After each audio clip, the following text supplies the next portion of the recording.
부동산 신탁사 벼랑 끝이라. PF발 금융위기 온다. 굉장히 어렵죠. 그런데 우리가 간단하게 생각할 수 있습니다.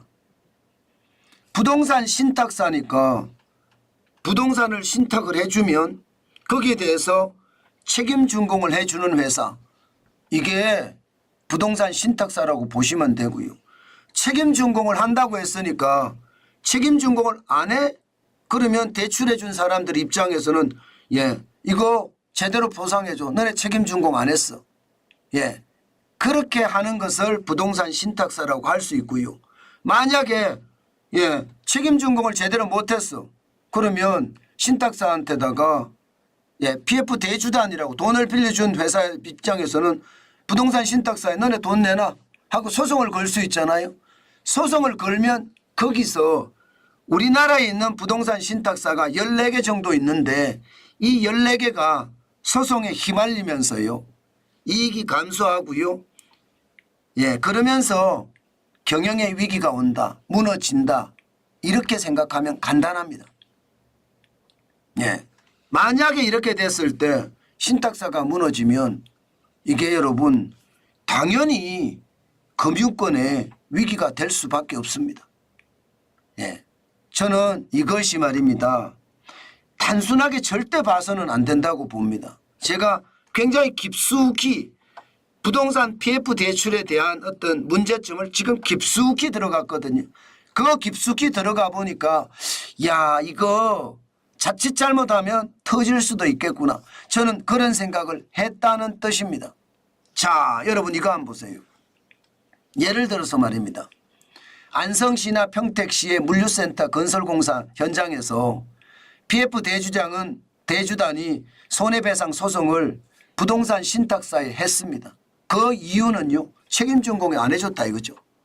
2024년 3월까지 완공해야 되는데 공사를 끝내지 못했습니다. 그 이유가 중소건설사가 망했기 때문이에요.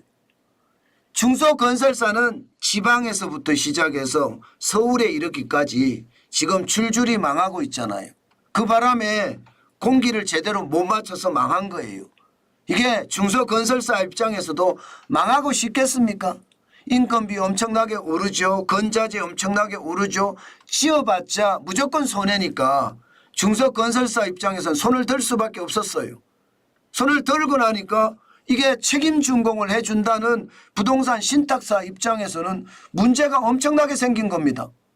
아니 건설사에다가 시행사에다가 지금 쉽게 말하면 신탁사가 내가 책임 준공해 줄 테니까 돈 빌려줘 이렇게 됐을 거 아니에요.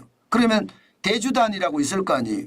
예를 들어서 안성 평택 물류센터 공사에 대출을 해준 새마을금고라든가 아니면 저축은행이라든가 이런 많은 대출 기관들이 합쳐서 대출을 해줬을 겁니다. 그런데 이게 문제가 생기니까 이제 부동산 신탁자에게 손해배상을 걸은 겁니다. 손해배상액도 적지 않습니다. 770억 원이고요. 문제는요. 회사 보유 계좌까지 가압류했습니다. 이게 회사 보유 계좌는요. 월급 통장도 있거든요. 신탁사의 직원들에게 주는 월급 통장. 이것까지 가압류했다는 이야기가 되는 겁니다. 해도 엄청나게 지금 하는 거죠. 그것도 말입니다. 이게 신한자산 신탁이에요. 신한자산신탁이라고 하면 신한은행의 신한금융그룹의 계열사일 거 아니에요. 그 정도 회사에게 770억 원에다가 회사 보유 계좌에 대해서도 가압류를 걸으니까 지금 부동산 신탁자들이 벌벌 떠는 겁니다. 진짜 벌벌 떨어요. 왜? 지금 내용이 많기 때문이에요. 여러분도 알다시피 신탁사 책임 준공이 전체 신탁사업장 28조 8천억 중에 말입니다. 1조 9천억 원이나 됩니다. 이미 말입니다. 지금 책임 준공의 기한이 경과한 게 1조 9천억 원입니다. 정상적으로 지금 돌아가는 건 19조 1천억 원이고요. 시공사 책임도 3조 8천억 원이 되고요. 여기에서 말입니다. 신탁자 책임 1조 9천억 원 적은 금액이 아니죠. 문제는 정상으로 지금 돌아가고 있는 것도 공기를 제대로 못 맞추면 또한 책임 준공 기한 경과 기간으로 되면서 신탁사의 책임이나 혹은 시공사의 책임으로 더 커질 수가 있습니다. 뭐 시공사의 책임으로 넘어가는 것은 여러분 아시겠지만 중소건설사들이 망하기 때문에 책임을 져봤자 이것은 잘못하면 최악의 사태로 남거든요. 3조 8천억 원 굉장히 적지 않고요. 또한 그 전체 금액이 5조 7천억 원입니다. 5조 7천억 원. 여러분 신탁사 책임으로 건설을 제대로 못해서 소송을 당하는 거나 시공사 책임으로, 시공사라는 게 공사하는 건설회사라는 뜻이에요. 책임으로 건설을 제대로 못한 게 3조 8천억 원이라는 거나 이 두 개를 합쳤을 때 5조 7천억 원이 되는 것, 이거 제대로 못 갚으면 어떤 일이 벌어질까요? 당연히 저는 이 금융권의 충격으로 갈 수 있다고 생각합니다. 이 금액이 적지 않습니다. 1조 9천억 원에 3조 8천억 원, 5조 7천억 원이잖아요. 새마을금고라든가 아니면 저축은행이라든가 아니면 상호금융이라고 하는 농협, 수협, 신협, 산림조합이라든가 이런 데까지 돈을 빌렸을 텐데 그게 지금 실제로 충격이 되고 있다는 뜻입니다. 더 큰 문제는 정상인 19조 1천억 원 이것도 언제든 비정상으로 돌아설 수 있다는 거예요. 이게 예상대로 잘 가면 다행이지만 여러분도 아시는 것처럼 주 52시간제와 최저임금이 올라서 지금 건설 현장은 대혼란입니다. 옛날처럼 말입니다. 일을 엄청나게 해야지만 이게 여러분 공기를 맞출 수가 있거든요. 지금 이대로면 공기 맞추기가 어렵습니다. 공기를 맞추지 못하면 공기라는 게 공사기간이라는 뜻이잖아요.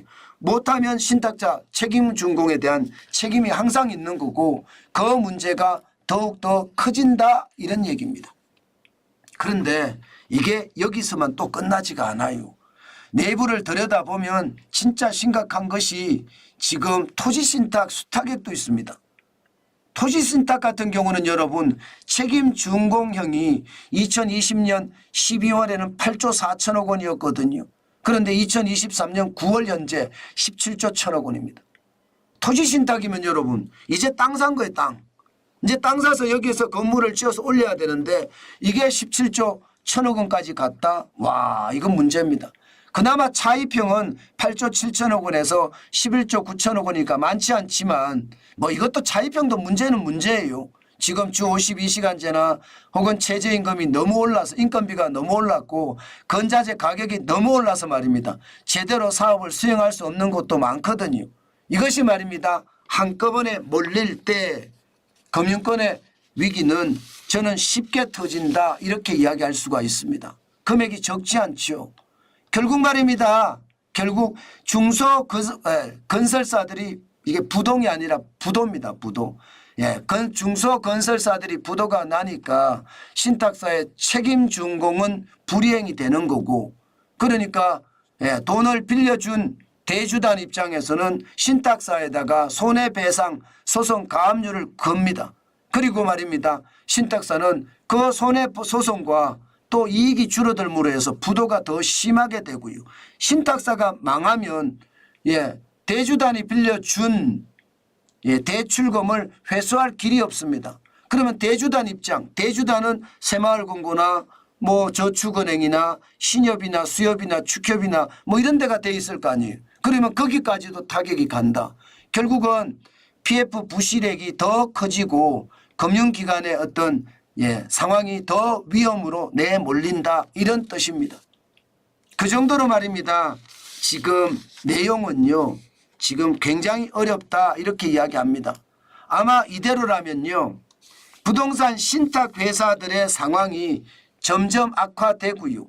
14개 부동산 신탁회사 중에 어느 쪽이 먼저 망할 거냐. 아마 망하는 순서대로 지금 신탁사들이 실제 현장을 만들어 놓은 사업장은 와르르 무너지면서 제2금융권의 위기로까지도 발전할 수 있다.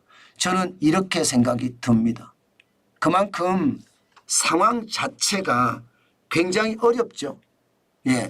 저는 여러분 부동산 PF 대출의 위험이 줄어들었다. 저는 그렇게 생각하지 않습니다. 지금 현재도 말입니다. 부동산 PF 대출은 금액이 135조가 넘어선 데다가요. 이게 한 군데서만 일어나는 게 아닙니다. 예, 중소건설사부터 시작을 해서 중견건설사, 심지어 대기업 건설사들까지 부동산 PF로 건설하는 프로젝트가 많거든요. 이것이 여기서 터지고 저기서 터지고 그러면서 말입니다. 이게 잘 정화되면 다행이지만 정화되지 않고 정리되지 않고 이게 터지는 날에는요. PF발 금융위기도 저는 터질 수 있다. 저는 이렇게 봅니다. 그만큼 말입니다.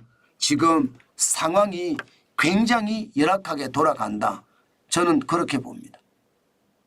예, 많은 사람들이 그런 이야기는 해요.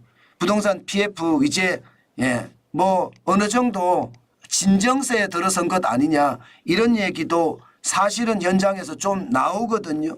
절대 아직까지는 그렇지 않다 하는 말씀을 제가 꼭 드리고 싶습니다. 그만큼 말입니다. 부동산 PF 대출은 여전히 현재 진행형이고요.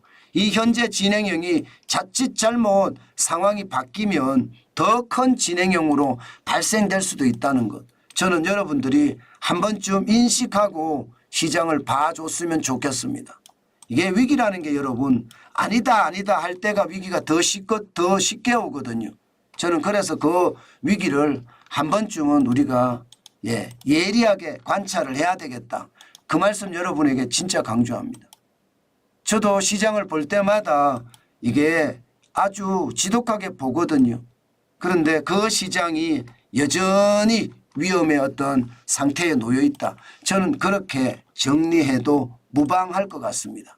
그만큼 부동산 PF 대출의 위험성은 여전하다. 그렇게 정리하겠습니다.